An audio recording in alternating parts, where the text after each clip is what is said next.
नमस्कार, ये है डीटी न्यूज नेटवर्क और आप देख रहे हैं द पत्रकार बाबू में डेली स्पेशल डोज। मैं आपके साथ हिमांक चंद्र और कैमरे के पीछे जो हैं वो हैं अभिनव खरे। इस शो के जरिए हम आपको दिखाएंगे दिन भर की विशिष्ट खबरें। तो चलिए फिर रुक करते हैं दिन भर की विशिष्ट खबरों की तरफ।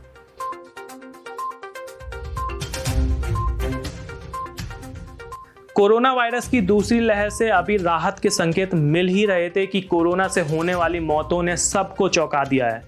कोरोना संक्रमण से हुई मौतों के मामले में अब तक का सारा रिकॉर्ड तोड़ दिया गया है। बीते 24 घंटों के दौरान कोरोना संक्रमण के चलते 6148 लोगों ने अपनी जान गंवाई है। और जब मैंने ये सुना कि बीते 24 घंटों के दौरान कोरोना के चलते 6148 लोगों ने अपनी जान गंवाई है तो मेरे दिल को बड़ी तकलीफ हुई। एक दिन में कोरोना से हुई इतनी मौतों ने एक बार फिर लोगों को परेशानी में डाल दिया है। स्वास्थ्य मंत्रालय से मिले आंकड़ों के मुताबिक भारत में पिछले 24 घंटों के दौरान कोरोना के 94,092 नए मामले सामने आए हैं, जबकि 6148 लोगों की मौत हुई है। इस दौरान 1,51,367 लोग कोरोना संक्रमण मुक्त हुए हैं। महामारी कोविड-19 की प्रचंड दूसरी लहर से काफी लोग बच तो गए हैं, लेकिन अब एक ऐसी जानलेवा बीमारी के चंगुल में फंस गए हैं जिसे हाल तक खास चर्चा के लायक नहीं माना जाता था और जिसके बिरले मरीज ही हॉस्पिटल में पहुंचते थे। यानी ये बीमारी है ब्लैक फंगस, जिसको म्यूकरमाइकोसिस भी कहते हैं। इस बीमारी से काफी लोगों ने अभी तक अपनी आंखों को गंवा दिया है। ज्यादातर ब्लैक फंगस के ऐसे केस सामने आ रहे थे जिसमें इन्फेक्शन आंख, मुंह और मस्तिष्क तक ही जा रहा था, लेकिन अब ब्लैक फंगस के ऐसे केस सामने आ रहे हैं जिसमें पेट तक पहुंचा इन्फेक्शन अब आंतों पर आक्रमण कर रहा है। इंदौर के चोईथराम हॉस्पिटल में ऐसे 2 मरीज मिले जिनके पेट में ब्लैक फंगस संक्रमण की पुष्टि हुई है। ये मरीज महीने भर के अंतराल में कोविड-19 से ठीक हुए हैं। इनमें 62 वर्षीय पुरुष शामिल था जिसको आंतों की रुकावट और शौच न होने की शिकायत थी। डॉक्टरों ने बताया जब उसका ऑपरेशन किया तो उन्होंने पाया कि उसकी छोटी आंत का 3 फीट लंबा हिस्सा सड़ चुका था। डॉक्टरों ने इस हिस्से को काटकर बाहर निकालने के बाद जांच किया तो आंतों में ब्लैक फंगस के संक्रमण की पुष्टि हुई। दूसरे मामले में 44 वर्ष के पुरुष को मल के साथ लगातार खून आने की शिकायत को लेकर अस्पताल पहुंचा था। जांच के दौरान इस मरीज की छोटी आंत के पहले हिस्से में काले रंग का बड़ा छाला दिखा और आंत की दीवार गली नजर आई और ऑपरेशन के दौरान पता चला कि इस मरीज के अग्नाशय में भी ब्लैक फंगस प्रवेश कर चुका है। अभी साल भर भी नहीं हुए जब बिहार में विधानसभा के चुनाव हुए थे। चुनाव के समय मुख्यमंत्री नीतीश कुमार समेत एनडीए के तमाम नेताओं ने पूरे राज्य में मंच से विकास की बड़ी बड़ी बातें करी थी। यहाँ तक कि प्रधानमंत्री नरेंद्र मोदी चुनावी मंच से हर गरीब बुजुर्ग को भरोसा दिला रहे थे कि उनका बेटा दिल्ली में बैठा है। इन बातों और दावों को सुनकर तो न केवल भारत बल्कि दुनिया के कोने कोने में बसे बिहार वालों को यही लग रहा था कि उनके अपने बिहार में ऑल इज वेल है।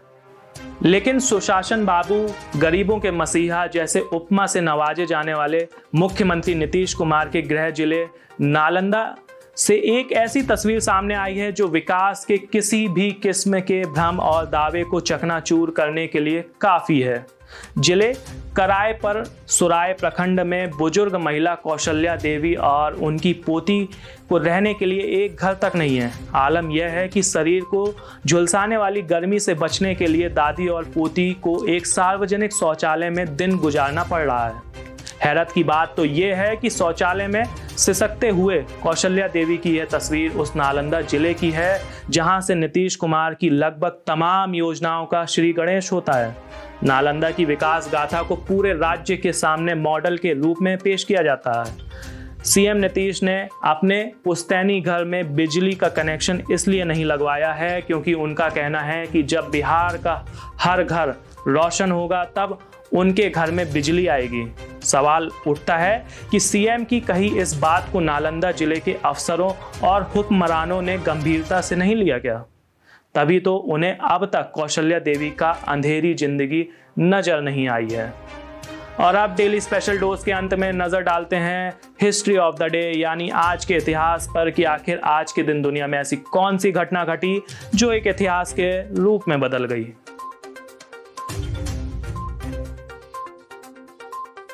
वर्ष 2003 में आज ही के दिन मंगल ग्रह के लिए नासा के रोबोटिक रोवर स्पिरिट को लॉन्च किया गया था। स्पिरिट नासा के मार्स एक्सप्लोरेशन रोवर मिशन के तहत मंगल ग्रह पर भेजे गए 2 रोवर्स में से एक था।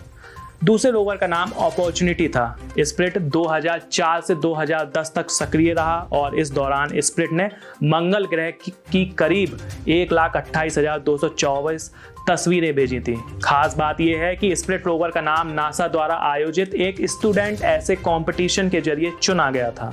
स्पिरिट और अपॉर्चुनिटी का नाम तीसरी कक्षा में पढ़ने वाली रशियन अमेरिकन स्टूडेंट ने दिया था।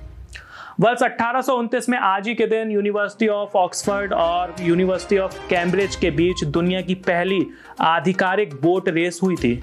लंदन की थेम्स नदी में होने वाली ये रेस पहले और दूसरे विश्व युद्ध को छोड़ते हुए वर्ष 1855 से हर साल दोनों यूनिवर्सिटी के बीच आयोजित की जाती है। और वर्ष 1890 में आज ही के दिन संडे को यानी रविवार को आधिकारिक साप्ताहिक अवकाश वीकली ऑफ माना गया था। भारत में ब्रिटिश शासन के दौरान मिल मजदूरों को 7 दिनों तक काम करना पड़ता था, जिसको देखते हुए मजदूरों के हितों के लिए काम करने वाले कार्यकर्ता नारायण मेघाजी लोखंडे ने आवाज उठाई थी और उनके कठिन प्रयासों के 7 साल बाद इस काम में कामयाबी मिली, यानी मजदूरों को साप्ताहिक में एक दिन रविवार की छुट्टी मिलना शुरू हो गई थी। फिलहाल आज के हमारे शो डेली स्पेशल डोज में इतना ही। अब हमारी और आपकी मुलाकात कल फिर से होगी, जब हम आपको और भी दिन भर की विशिष्ट खबरों से रूबरू कराएंगे। तब तक के लिए आप स्वस्थ रहें, सुरक्षित रहें। साथ ही आपको एक हिदायत भी है। भारत इस समय कोविड की दूसरी लहर से गुजर रहा है और नीति आयोग के हिसाब से भारत में सितंबर या अक्टूबर में तीसरी लहर दस्तक दे सकती है। इसलिए आप घर में रहें और सुरक्षित रहें। अति आवश्यकता होने पर ही घर से बाहर निकलें और जब भी घर से बाहर निकलें तो मास्क जरूर लगाएं, हैंड सैनिटाइजर का इस्तेमाल करें और सोशल डिस्टेंसिंग को फॉलो करें। साथ ही अगर आपका समय आ गया है तो वैक्सीन जरूर लगवाएं, जिससे भारत जीतेगा और कोरोना हारेगा। धन्यवाद।